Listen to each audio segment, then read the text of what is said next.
Hello, everybody. Happy Wednesday, wherever you are in the world, whether it's morning, afternoon, or evening. I hope this week has been a really good one for you so far, and that you are ready for some good talk today about how to organize ourselves in relationships, and when we bring new beings and souls into our lives, how that can sort of upend things. It's like the puzzle pieces all get thrown up sometimes, and they have to settle back down, or that snow globe that is shaking, and then it has to settle. But nonetheless, we'll get it all sorted out today.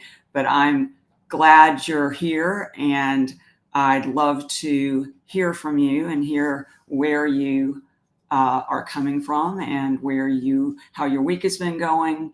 And it's a beautiful day here. So I'm ready to talk and see you, and let's have a good conversation. So as you come into the room, I want you to be thinking and tell me, have you ever had an animal that it came into your life, but you had other dynamics going on? It probably wasn't just you. It was other animals, maybe children, other members of the family. And how did that dynamic unfold, and how did you know how to balance it even? Marge, it's good to see you. Always good to see you. So, there's a transition period in any new beginning. And sometimes I think it's easy to overlook that piece, possibly because it upends our routine, and so the tendency is, let's just get things settled as fast as we can. And so I think it's good to pay attention to what the new pet might be feeling, the existing pets around, how they're responding. Even yourself, it changes your dynamic with your day, with yourself, with others. This can be lasting days, and it might be super smooth, and you don't have any kind of hiccups in it. But mostly, it can be a little, like moving the chess pieces around so that we actually get to know each other. And I think it's important when we have that situation and bringing in a new pet to kind of ask the basic questions, like, the why, the how, the when, the where. You may know how what the background of the animal was. You may not know. You may be confused about why this new pet is behaving in a certain way, or even your pet's behaving in a certain way. Wonder what their past experience was. There's a whole host of factors that come into play when we're adjusting to, I would say, new beginnings. And so I want to give you some pointers just as we go forward. Every animal is an individual. Every single animal, just like people, they have personality differences, they have preferences, they have emotional needs. And even if they come into an already structured home, it doesn't mean they're automatically going to fit in or adjust as quickly as you think they should. So we have to learn who they are, not just expect them to magically work everything out and our lives suddenly get much, much better. They may, and they probably will, but this introductory period is so important in welcoming a new one. So I think it's important that we pay attention to, what are our expectations? Maybe you didn't know one was coming in. Maybe you planned it, and you're thinking you would like it to roll this way. Do your expectations include your new pet even, and what your existing pets need? That's a whole kind of area, because a lot of times I have not known when one is coming and have had to adjust around that. And in the rare events I did know that one would be coming to me, I would talk to my pets, my animals. I would let them know who's coming. I had a dog named Magic that came to me, and I had about a 2 weeks heads up on it. And so I knew that he would be integrating, interphasing, I don't know, or being friends with possibly the lab group, and it was labs and retrievers. And so I literally got his picture, put it on the wall, several different ones. And I was like, had a little group meeting like I have a tendency to do. And I told them, this is magic. And he's coming, and I want you to be very kind. And this is how, my expectations of we will be welcoming and, put your best paw forward kind of thing. And so by the time, I probably repeated this, every day, maybe like, that's magic. Take a look at him. And by the time magic came, when I brought him onto the property, the labs and Goldens came and they laid in a row and just watched. It was sort of like the entrance, and they were already prepared for it. So, our existing pets, they need the heads up too, if you can possibly give it. And even if you can't, do your best to explain it when that new one arrives, because otherwise they can feel very left out. They don't understand. They don't know what the details are. Again, just talk to them like I'm talking to you right now. So, think about also, what is it you need? How are you going to manage what is unfolding? How are you going to keep your balance? So, always set a clear structure, and you communicate that, just like I did with the labs. Like, all right, magic's coming. I want you to, do your welcoming committee thing. And this is how we roll here. And you're kind, and you're generous with your patience, is what I told them as well. So also, I'd like to share that I would gently suggest a no pressure approach. And what do I mean by that? Don't have any expectations for performance for anything. It takes a minute for animals to shift over into a new environment, the new energy that they have to entrain to, all the new people and new animals. So they're going to need that time to adjust and to, let go of where they've been in order to fully assimilate where they are. So it can take weeks. It can take a few days. It can take months, actually, for them to adjust. And so the no expectations is really, really important. And I'll tell you a quick story. So I have a black lab named Cookie. And Cookie came to me, actually ran right in front of me. And that's a whole interesting story in itself, how she came and how she knew. My dog, Molly, who had passed, actually sent her. And I'll share that story with you another time. However, so Cookie had taken kind of the area where the lab group I was just talking about, they had all passed, and that was the empty area. And so I put her in that area, and she blossomed and just so happy. Then a few years later, it wasn't many, I saw a yellow lab who was loose and hanging out. And I passed him several times. I could feel he wasn't where he belonged, but he was hanging out in this area near my house. So one day I stopped to try to talk to him, and he wasn't trusting, and I think he'd been out for a minute and wasn't trusting. And one thing led to another. We had a big thunderstorm, and he ended up running about a mile away, and somehow, Spirit leads me, and Spirit always leads all of us to be guided where we need to be. And so I was wondering where he went, and a little worried about him, because I could feel, obviously he was homeless, and obviously he had been somebody's dog. He was very, very handsome.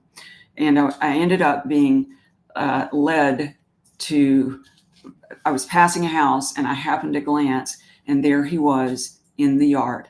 So I pulled in, just on like that urge. I pulled in, and I talked to the person who said, oh, he just showed up in my garage in thunderstorm, and I felt really bad. So I opened up the garage so he could come in.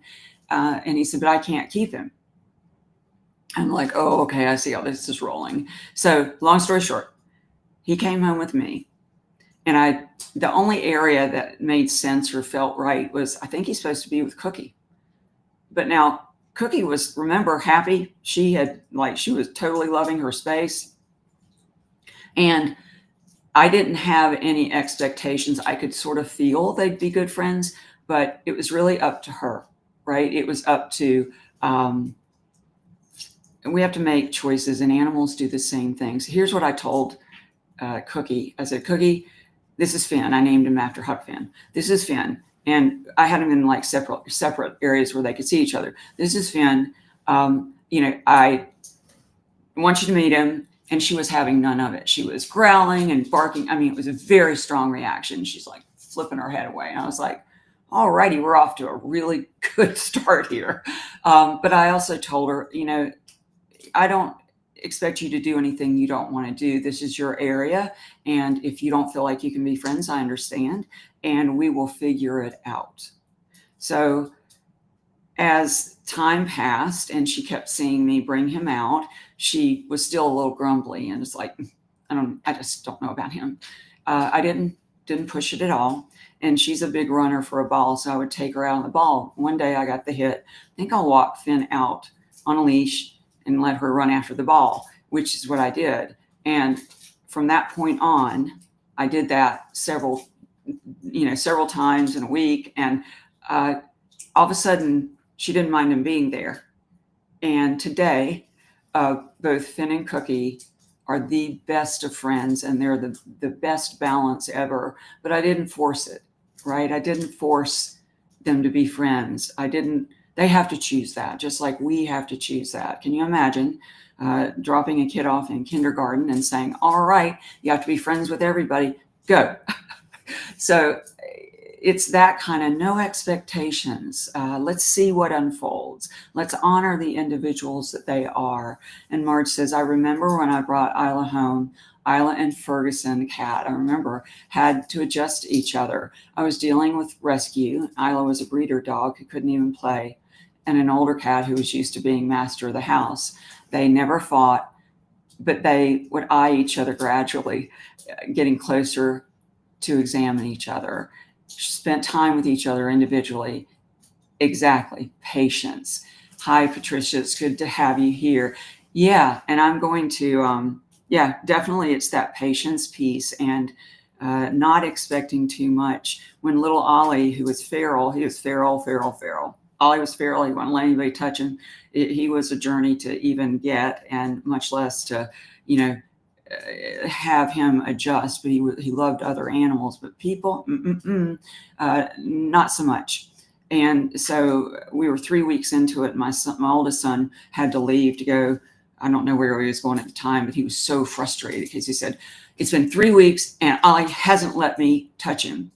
And I said, he's just still adjusting and he doesn't quite trust humans yet. But my son took it very personally because he was always, good with animals and he didn't understand. So Ollie, all his life, actually, I could only touch him if I wasn't looking at him. So if I was up in the barn, I had all the dogs playing in there. I have furniture in there. And so I'd put my hand out and I'd have to turn my head this way and he'd come up and I could pet him. But the minute I would turn and look at him, it was like it was too much on him, way too much on him. And he would move away. And then he'd shake it off because that energy was so intense. So he couldn't take that directness. So what my son misunderstood and took personally was just Ollie's process. And, it was much, much later. Ollie lived to be 18 and a half. It was much later in his life where he slowed down. And I remember going, oh, I can touch you. Like it was like the greatest thing ever. Because I hadn't been able to, and I had to respect that in him. Hey, Carlene, how did you know when Cookie accepted him and how long did it take? That's a good question. Memory serves me. It took I probably worked at it about 3 weeks. First of all, I didn't have a timeline. So I didn't say in 3 weeks time, there must be some movement. I literally, when I've ever had an animal come, I've opened up my energy and the space to where they can be who they are. Now, yes, do I have rules, and are there, basic foundational things? Yes. And do we respect our neighbor? Yes. They know all that. And I hold that energy. So I hold the structure. Within the structure, though, they can gently move one way or another while I keep protecting their space. That's important. Cookie, that's the only thing I wondered about her. I was like, she really loves her space. And how is she going to feel about it? Now, the beautiful thing is, Spirit definitely sent Finn. There's no question, and I just saw them the other day. There's such a good balance, and he doesn't ever encroach on anybody's space, which suits her fine. And at the same time, she'll go out and she'll turn around and say, hey, you want to come out? We're going to go bark at some deer down here. And it's something, Carlene, that you just notice, and all of a sudden they're friends, or they're getting used to each other. It's like you don't have to force it, but it is something that takes a great deal of patience. I agree. Piper says, yes, it took me a long time to touch from a rescue puppy mill. Eventually he comes to me and trusted me because of the other dogs. Yes, other dogs helped him. I always like to have 2 to 3. Hey, you know what? If it hadn't been for little Zoe, she's helped me with Ollie, because he was, I'm telling you, he was scared to death of people, and he trusted me, but he just, I still represented a human. And the other dogs helped him, and Zoe in particular, because she was a bit feral herself. So I always am a firm believer in also asking the others, please help me, because you can reach them in ways that I can't. And it's a group effort. Takes a village sometimes. So today I have a couple people and couple guests that I'd like to bring on and have you meet them. And they do have situations where they have animals that have come in, and it may be a little bit imbalanced, or there may be some puzzling behavior. And so I thought that if we can open up the conversation and talk about it, that you all would start seeing things in your own situations and lives, and feel free to ask questions as we go through, because this is a group energy. So if give my guests a welcome. We've got Vicki and Shannon. Hello, and I'm so glad you're here. Hello. Glad you're here. Both of you have, I'd say, varying personalities in the house. Is that correct? Absolutely. Mm-hmm.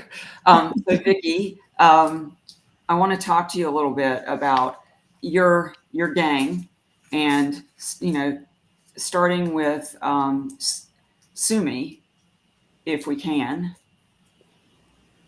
That would be the other, Alex, if you'll move the other photos, those are Shannon's.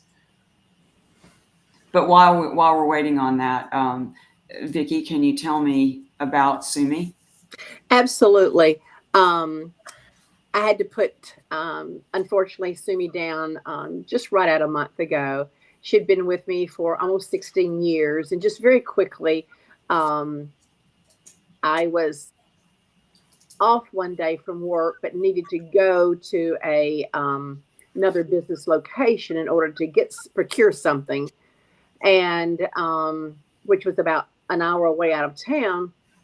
And went in to the business, did what I needed to do, came back out of the store, and my husband was waiting on me. He was on his lunch hour, and I was crossing the road to come back to the car to leave, and all of a sudden this little puppy from nowhere literally came and wrapped its legs around my leg and like, please help me.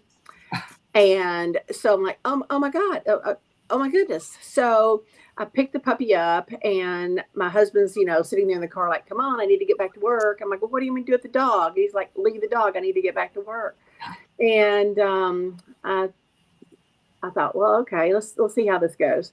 So I walked toward the car, and I opened up the rear of the car, and he said, don't you dare put that dog in the car. And I disobeyed. And the dog went in the car, and we had severe nausea and vomiting the whole way back to town. And he said, when I get home, that dog better not be at our house. I'm like, okay. And I think most of you can know how the like it. story is going to end. And of course, Sumi became, the absolute love of his life. And we at the time were a band of 4 dogs that we did agility, we did obedience, we did fly ball, and we were just a core family. And Sumi was the eternal maternal dog. She took care of everybody. And of course, one by one, we lost the core, and Sumi was the last woman standing. No. And she was just that constant, calm, even protector of everyone. And um, I currently have 4 dogs and 4 cats, and I've always had quite a few. And she was just the one that steadfastly, um, I think she spoke to all the animals in that this is how it's going to go. This is how it's going to be. This is our family. And she was, when I brought a smaller dog home, a rescue who has, I guess, canine PTSD. I actually have a picture of she was shaking on the bed, and Sumi climbed on the bed, wrapped her whole body around her to where all you could see was the little dog's head sticking out, and laid her head on top of hers and said, "It's going to be okay. I promise you, everything is going to be okay." So, beautiful energy. Absolutely. So, we've had this core now for quite some time, even though other animals have come and gone. And when I lost Sumi, it was truly losing an original piece of our family. And um, within a week, though, I wasn't looking to replace her in by any stretch of the imagination. If I did, I wanted to take my time and find the right pet. And I guess Spirit decided that they were going to smile and upon me and present another little How dog. interesting, because I want to interrupt you here just a second. Please. Because I'm seeing comments saying Sumi smiles with her eyes, and did you not say just now, smile? Yeah, absolutely. So she's totally here. Absolutely. I mean, she's just that beautiful, calm soul. That's a great shot of her too. Yeah. That was actually taken when she was having rehab and having acupuncture, and they snapped her picture right there. And I thought it was the perfect picture for her. Oh, it's gorgeous. It's very angelic like. Just happy. Yeah. Happy. Oh, yeah. To her core, that she radiates that. And that's what she was here to do, to radiate that motherly, calm, balanced energy. And the sheer joy that it just emanates from her.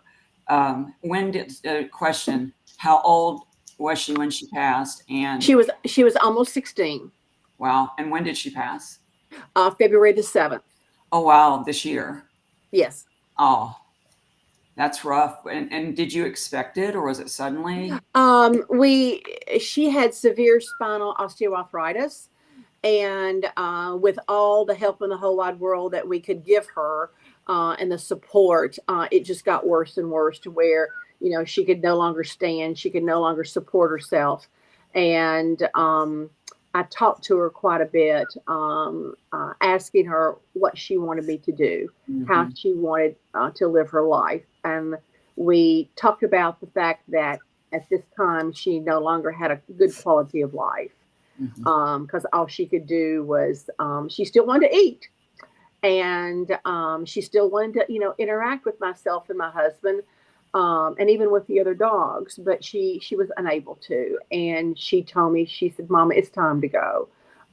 She was in intense pain, and so we had made the decision to cross the Rainbow Bridge, but she actually made the decision for us. And it happened quicker than we thought, quicker than we had planned. And I think she knew. I think she knew it was time. Yes, it's interesting the way you described that, because that energy was already there when you were having that conversation with her. So that actually allowed for things to open up even more, especially when you said, things like started going quicker than I thought. Absolutely. So you say that you were, obviously having lost her, missing her quite a bit, and you thought about another animal at some point, but you said spirit took things into its own hands, so to speak. Absolutely. We had gone to the pet store just to get some food. In fact, it's a pet store we don't normally go to. And they were having an adoption day, which was fun. And we, looked through the animals, and every dog was a large dog. And it's just something that we can't take on in our household right now, the size of our home.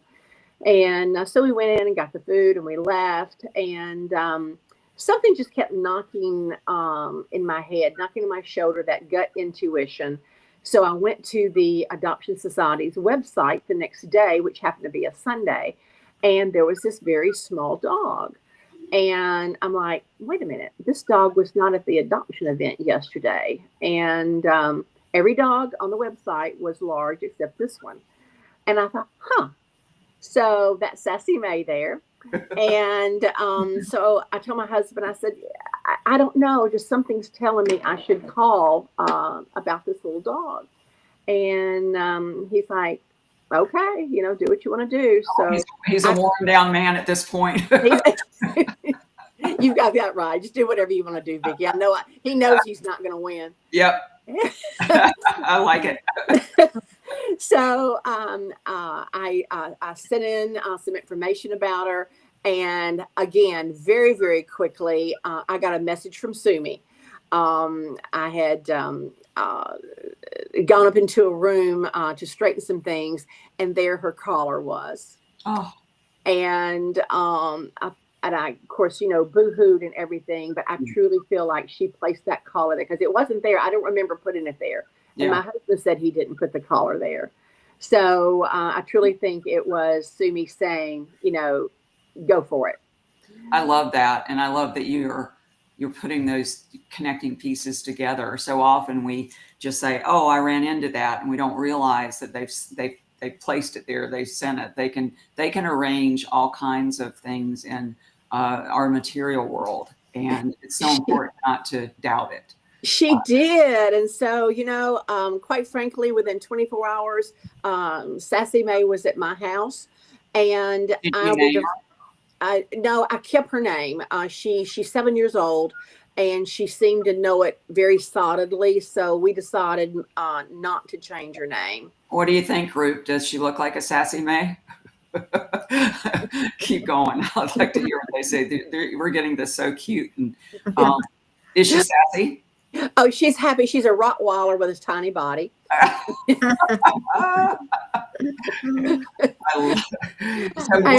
What does that look like exactly? Well, she just has this big, huge, enormous personality. She doesn't let anything or anyone bother her whatsoever. And in fact, she would be more than happy to tell you exactly what she thinks at any time. And she's so far, she's as happy-go-lucky. And I have 3 other dogs, and 2 of them like, okay, whatever, we don't mind, we don't care, have at it. And she goes and she tries to, put them in their place, and they just, kind of shrug the shoulders at her, and going about their business.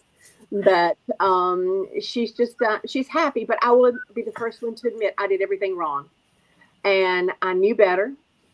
But it was just kind of, I felt I was kind of thrown into a situation. And so I threw her into the family situation and dynamic. And we are like that snow globe, that shaken snow globe right now. Yeah. Where everything is up in the air. That dynamic that was so calm and so peaceful has completely changed to chaos. And it's mainly due to one of my other dogs, Cha-Cha, who is basically a canine PTSD survivor herself. And she likes everything very orderly. She doesn't like change. Even though we've had her for almost 6 years now, she still has trust issues, but we just let her be her. Mm-hmm. She's who she is, and she's 110% better than she was. But we realize that she is who she is, and that's how it's going to be. So Sassy May came into her life, and while she has put up the stiff upper lip and tried very, very hard to ignore her and to not interact with her, Sassy May, though, I think has felt that it's important for Sassy May to show Cha Cha that she's maybe more dominant. So Sassy May initiates the scuffles, and while Cha Cha has walked away, Cha Cha now is in that position to where, okay, I'm tired of it, so I'm gonna give it right back to you. So that's kind of where I am today in the dynamic and the chaos. Okay, so let's unpack this a second. Did you let Cha Cha and the others know that Sassy May was coming? No, because Yeah. Okay, so yeah, one minute I didn't have her, and the next minute, hey, I need you to come pick this dog up. So yeah, understand. That's part of it. She, how old's Cha Cha? Cha Cha's 13. Yeah. She does like things orderly, and it was peaceful. And this new energy, Sassy May's a huge energy, and a lot younger, and really wants. I'm that space piece we talked about, about being so important. It's crowded the space. Her energy's so big. Um, you know, I don't know if I asked you all this last time. I asked somebody, maybe it was in my class, my animal communication class, if Sassy May was an astrology sign, what would she be? Like, would she be a fire sign? Oh, she'd be a fire sign. Like an Aries? Yes. It's always good to take a look at that too, and let's look at Cha Cha. What astrological sign would you say matches up with her? She's sensitive. She's very, very sensitive. I would probably put her more in the Cancer in a water category.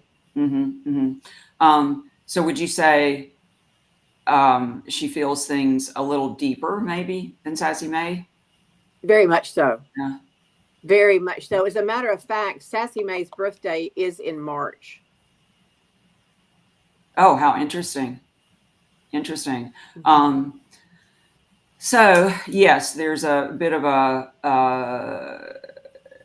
it is, somebody was saying, feels like a bit of a power play. It is. And at the same time, when Sassy May initiates a agitating or whatever, what does that look like? She just out of the clear blue, sometimes Cha Cha is just in her bed and she'll run up to her in the bed and just start barking at her. Sometimes I'll have them outside, and as they're coming in the door, Sassy May just, quite frankly, she just goes after her. Yeah. What do you do? What do I do? Well, of course I separate them. I try to put Cha Cha in one corner and Sassy May in the other, and I talk to them and I talk to Sassy May, that's not ladylike, and this is not what you need to be doing. And that was uncalled for, and there was no reason for that. I need you to be calmer around Cha Cha. And then I tell Cha Cha that it's okay, that she's much younger than she is, and that she still has a lot of puppy type activity and attributes to her that I don't think Cha Cha really ever had, and I don't think she really understands it. Feeling a jealousy of Cha Cha. Now Cha Cha's just being Cha Cha. I mean, she's just who she is, and she's calmer. She's got this. Cha Cha has an elegance to her. She has definitely an elegance and a grace to her, and Sassy May feels a bit threatened by that because it's clear that Cha Cha has been there first, and she's part of the family. And it's like Sassy May is rushing the room, like rushing the door. And it's interesting you say that when they're going through doors, sometimes there's a scuffle. It's a threshold piece where, again, it's interesting you're mentioning the door piece, because Zoe, my little one that helped Ollie, would have to really think about coming through the door. There's something about doors and animals a lot of times where they're uncomfortable in switching spaces. So if anything's going to happen and you've seen it, that's a good chance it's kind of an in-between energy. Yeah, it's interesting. It's interesting that you said that, because Cha-Cha has gotten to where she will hang back now. Yeah. Coming into the door, and I have to go, come on, come on, come on. And she'll look at me like, oh, I don't know if it's okay or not. And Right. I'm like, I have to tell her it's okay. Right. And because I try to send Sassy May on her way, and then, bring Cha-Cha in. So definitely there's, has been that issue. So, with Sassy May, when you say you talk to her, what I'm getting from her is she's like, she's not really. I'd be pulling the mom voice. I would change my tone, and I would make her in certain ways know that that's absolutely unacceptable. And that's not how we roll here. And I would also put her in timeout of some kind. I would remove her and pull some privileges. Now, just real quickly, I had a dog named Sasha. She was a husky, and I had a basset hound named Annie, and Annie was older, and she also was super sad. She'd been a mother, and so Annie was just super gentle, and Sasha was, and she would go after her at times. And what I would do is I'd put both of them up, and then when I talked to, when I connected with them, I realized Sasha thought that was pretty funny that one got put up too. So, it's like the aggressor should have been the one to be kind of like removed from the situation, but I thought I was trying to help and keep her safe, right? And just give her some time. So the way animals can see things can be interesting. So when you say, you separate them, then after the talk, do they just kind of go back to normal? They do. Okay, because that energy is still there, by the way. That energy of the snap of it doesn't go away. Mm-hmm. There needs to be a switch of the pattern, a pattern disruptor. So that doesn't happen whether you go through if you go through the door, you change up how you do it, you ring a bell, you do something to disrupt the pattern that she has.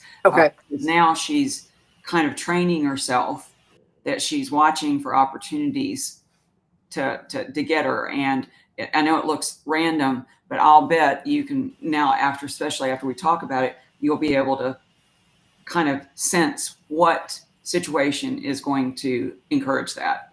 Like what the attractive nuisance is. So with what kind of things would you do with Sassy May to? Well, I can certainly put her in a different room. I can certainly, instead of I could separate them initially. I could put one in the front yard and one in the backyard, where they each can have some peace. But I think that's the biggest part of what I needed to figure out was how do I best discipline Sassy May where she'll understand the structure and the dynamic of this family. Well, I mean, I would again change the tone. I mean, what she's doing is she's crossing boundaries, right? And she can't do that. That's just rule number one. You don't cross boundaries, and you don't disrespect another. So at any rate, the other thing would be I would remove some privileges. She's got to have cause and effect kind of thing to where she knows that, she's going to have some consequences off of that. Okay. And I'd be protective of Cha-Cha's space, given A, her history, B, her position there in the family, and that the space. And if Sassy May is not going to, adjust, which is still an adjustment, then I wouldn't punish Cha-Cha for it. Okay. No, And I know never. you don't mean to, just Right. like I didn't mean to with Annie. I didn't realize that's what I was doing. Mm-hmm. And in fact, I think Sasha would actually be able to go back and forth, and I would put Annie away so she could get to her. And Mm-hmm. Sasha thought that was hysterical, and I didn't realize that. Uh, so I think there's a little bit of a nana and a boo boo going on here, Okay. and obviously much more immaturity, emotional immaturity, Okay. and Cha Cha. So I would disrupt her pattern. I wouldn't let them walk through the door together. I would consider letting Cha Cha walk first if you can get her to go through the door. But I'm not sure how that balances out. I If you, understand. yeah, yeah. Okay. And have you ever really changed your tone with Sassy May? I have started to. Oh yeah, you pull that mom card and you pull it fast. Yeah. I saw where talking to her nicely wasn't working. So, I have changed my tone to a more um, dominant tone. And something interesting that you said is the fact that compared to any dog I've ever had across the board, she definitely, especially at 7 years old, has a much more immature personality than any other dog that I've ever had at this age. She's not emotionally developed, so that's a lot of what you're dealing with here. That Mm-hmm. nana and a boo boo and the inappropriate lunging and the inappropriate snap. I'm like, no, that does not go down like that. No, you cannot do that. Absolutely. If you're going to Yeah. be a member of this family, this is how it's going to roll. Yeah, she acts like she's less than a year old. Mm-hmm. Yeah, that's what it is. Okay. So in her past, she hasn't been allowed to emotionally develop. Okay. Just like people, they may be older, but their emotions are kind of young. I bet people like that. Absolutely. Yeah. They might be 80, but there's a 14-year-old in there somewhere. That So makes sense. That makes perfect sense now. I never yeah, even thought about it that way. so now you know how to like work with what you have and understand her, and Mm-hmm. like, oh, I see what this is, so you can then adjust around that. Okay. So this has been like for you and me. I love that we've unpacked that, because in that too, she's listening, and she is hearing your perspective. And Cha Cha, I'm feeling, is so grateful for us bringing this up into light, because she can't not win this battle, but she can't do it alone. She needs you understanding exactly what her needs are. And the other one, just because she came in and is cute, Yeah. can't run the show. Right. Right. So, somebody just said in the chat she's used to getting what she wants, and I think that's true. I think that's very true. Yeah. Thank you for that comment, by the way. Definitely. They're being very helpful.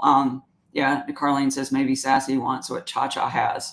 Yeah, Cha Cha has an energy to her, and so it definitely is. And underneath Sassy May, it comes from insecurity. Right. Thank you. Yes. You can look at Cha Cha and say, oh, she's gone through this and she still has trust issues, blah blah blah. So does this one doesn't know. Sassy May doesn't know how to be a real friend. Mm-hmm. She has no idea, none. So this should be helpful in helping you, move things around a little bit. Absolutely. I'll have to give you all the updates. Yeah, no, now it's a cliffhanger, and we're going to have to know. So I'd like to bring Shannon on to see what mayhem is in her house too. So Shannon, can you hear me okay? I can. Great. So give us a scoop. Well, I live in a house with 6 dogs and 5 cats. So it's always quite adventurous. And you have to have an open mind. But recently, my boyfriend's girlfriend moved in with us, and she brought a cat with her. So that added cat number 5. So it has caused a little bit of ruckus with the cats. And as you know, it's usually more easy to bring in a dog than a cat to a already established house. So Ezra, who is our established cat, which there's his picture, he was a feral, completely wild stray on the streets. We brought him in, and he was like biting and scratching. And my daughter slept in the bathtub with him a couple nights, and then he turned over and has been miraculous and amazing. And he's so sweet. But for some reason, the last 2 cats that have been brought into our house, my boyfriend's girlfriend's cat, Ozzy, and then our cat, Cleo, he does not enjoy at all. And he usually attacks them. And I don't know why. He's a great cat.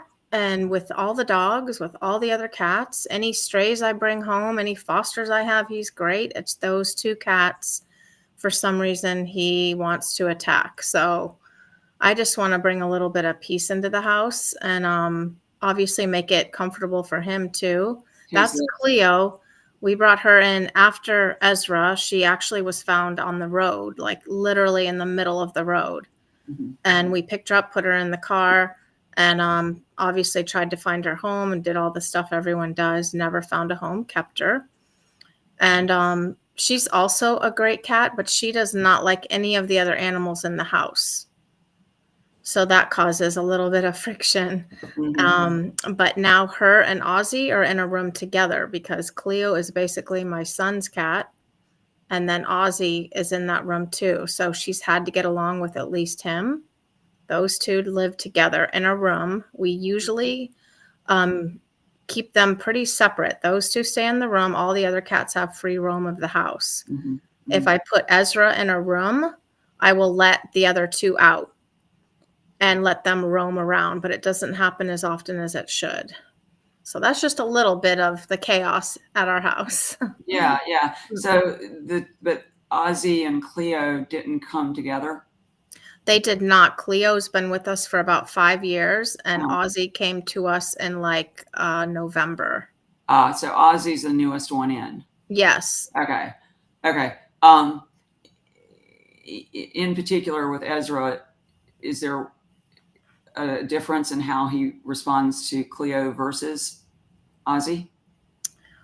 Not really. Or is he he doesn't discriminate. He just doesn't like either one of them. Yeah, he doesn't. And I guess I haven't wanted to get to that point where it's going to be a big fight. Mm-hmm.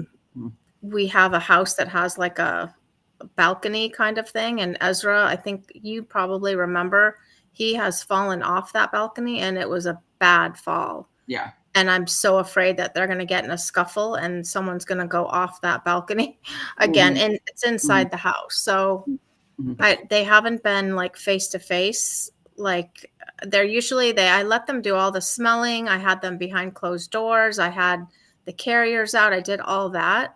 So they smell each other from under the door, but they're not really ever like face to face.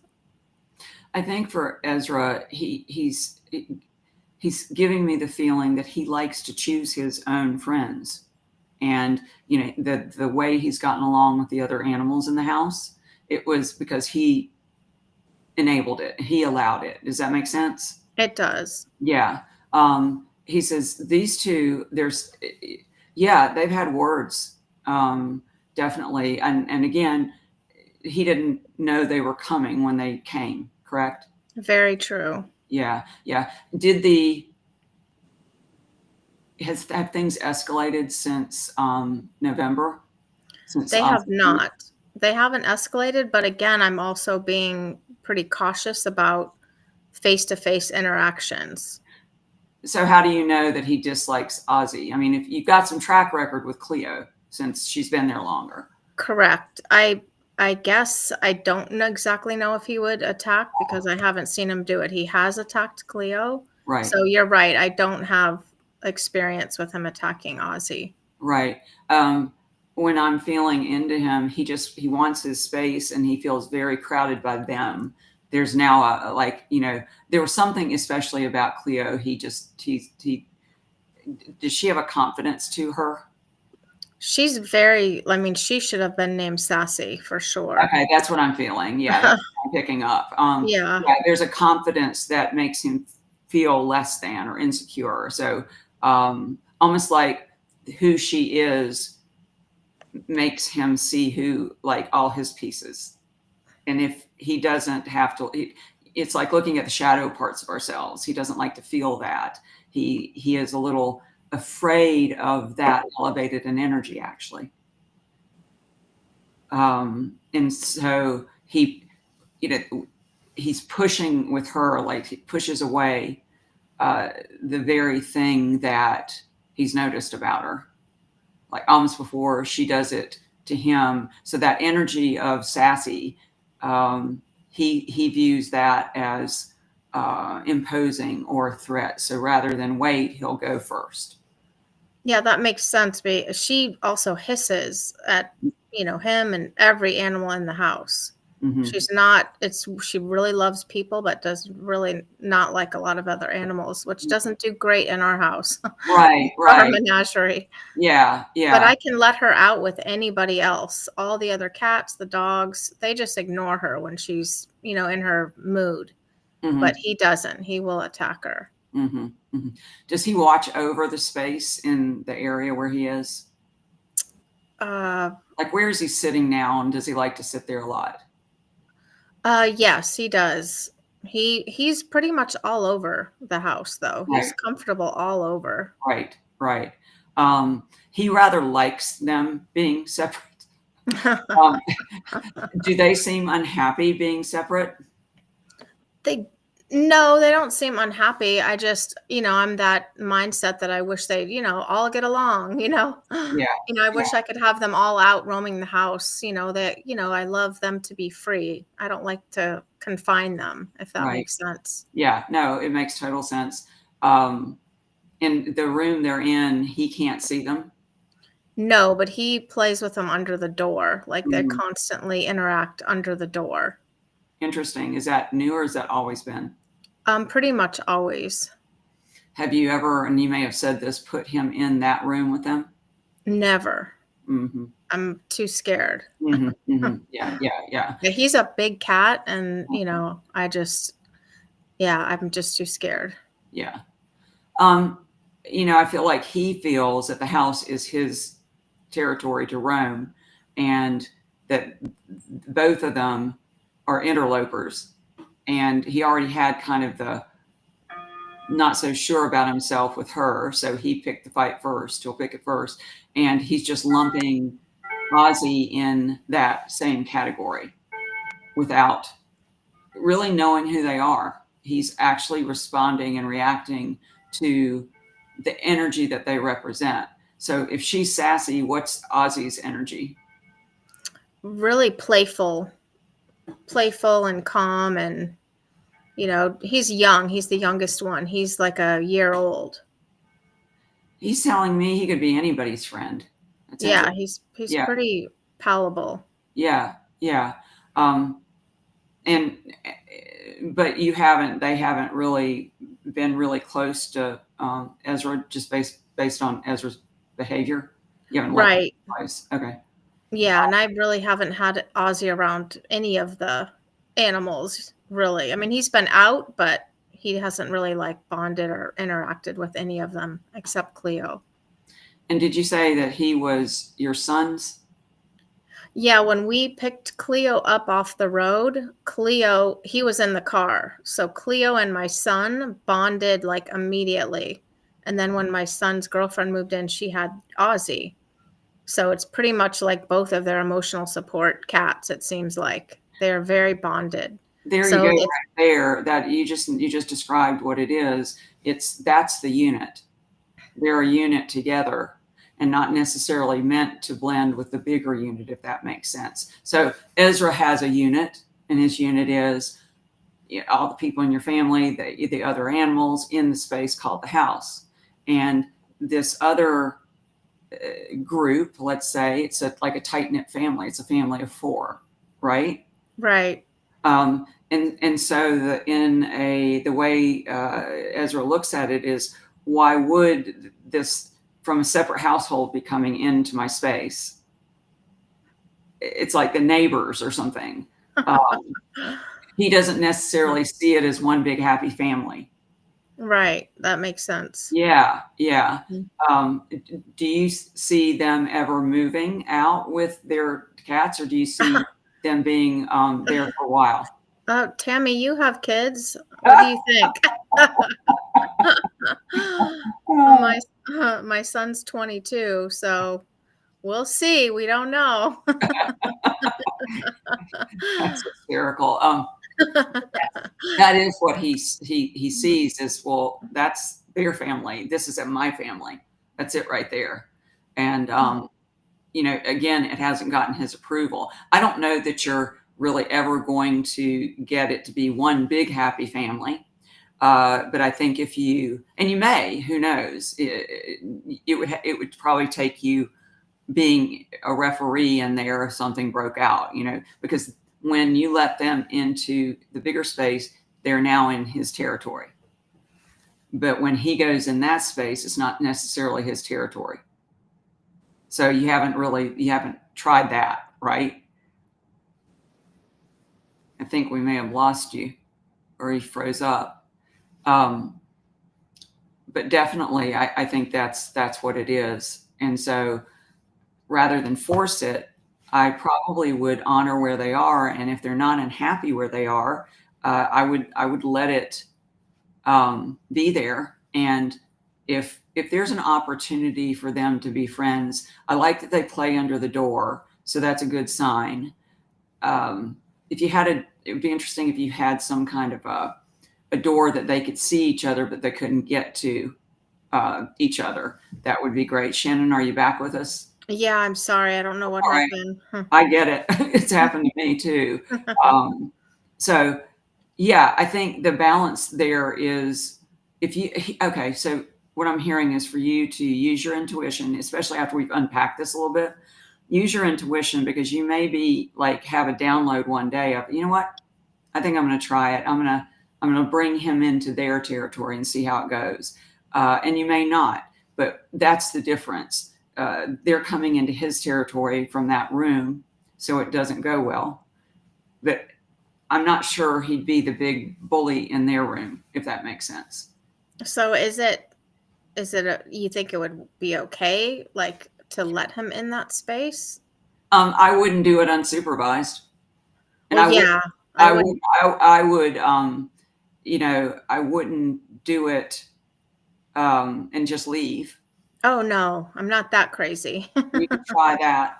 And there, Carlene's asking, if there's a neutral space that they can meet, kind of like, I guess the car was the neutral space where, the Ozzy and Cleo met. Basically, she was all shaken up when got her, and you said Ozzy was in the car already. No, Ozzy and Cleo didn't meet till November. Cleo we've had Cleo for over 5 years. I wonder what that was that I picked up then. Interesting. But we did introduce, because we knew Ozzy was going to be in Cleo's space, we had all kinds of Ozzy's bedding and scents and everything. So she knew that he was coming because we knew he'd be in her space first. But see, that makes a big difference. That heads up gets shared with them. The other piece of this is it making you unhappy to have this, or is it just a mental thing that you feel like everybody should be one big happy family? It's probably more mental, just, and also like I said, my mindset of having animals free and not confined. It's more that. So, I mean, I think they're all okay. When I even let them out of the room, they don't go running around exploring. They still stay very close to that room. But I don't know if it's fear-based or if it's just because they like being in that room. I think you'd have to experiment with it little bits at a time and just be curious as to, not have the expectation that it has to work, and more of a, let's just try this out. And if it doesn't work, you've got an answer right then for that moment, for sure. Okay. Yeah. You just can't, I don't know that you can force them. And unless you have a really neutral space, you can disrupt the pattern and put them all in there at one time to disorient them. Oh my gosh. I'm afraid they tear I would be afraid Ezra would tear them apart. Yeah. So, just there's fear underneath But you can look at Ezra and feel that there's fear underneath and unsureness. And so that's where he takes matters into his own hands quicker than, so it's more of a reaction. It's not a response. So I do think you have to honor that piece of him. And at the same time, if you feel one day, you know what, I think I'm just going to try it. And, have that mindset of this is what we're going to do, everybody, this is how this is going to roll, and be really clear, then you may want to follow through that. But I would take the pulse of it every day and just say, do I feel like today's the day? And see, but not have that be by the end of the year or by the end of this month, we've got to all get along, because that's going to put pressure on it, which I don't think you're doing, but. No, but should I tell them first? Like tell Ezra what's going on? Let him know. I would tell Ezra that, you'd like to see this work, and I would, connect with him and say, I'm going to need your cooperation in it. I can't do this all alone. Absolutely. That would be my steps first before I would do action steps. I would talk to them and I would see what I'm feeling from them. And I would, use my intuition to see if they're agreeing or what. And Marilyn says, I saw the good luck. Yeah. That's great. I like that. So, we haven't solved the biggest problems, but maybe we've moved some things around where you understand maybe a little bit more of the perception with how they view things. Yeah. And again, I don't feel like Ozzy and Cleo are unhappy where they are. They've got their own little, almost like I feel it's like a spa room. Like they've got their own little like energy bubble in that. Yeah, they're room. very well taken care of. Yeah, definitely. Well, thank you both for coming on. It's been really, really nice to talk to you. And Thank I know, you, Tami. Yeah, everybody who has listened and has watched is helped, because I'm sure they've had situations like that. So please let us know and keep us posted on what happens next with Ezra, Ozzy, and Cleo. Like the next chapter, and then Sassy May and Cha-Cha. Well, thank you, and I appreciate everybody joining. And I will see you next time, and let's always keep this conversation going. I'll see you then. Bye, everybody. Bye. Thank you. Thank you.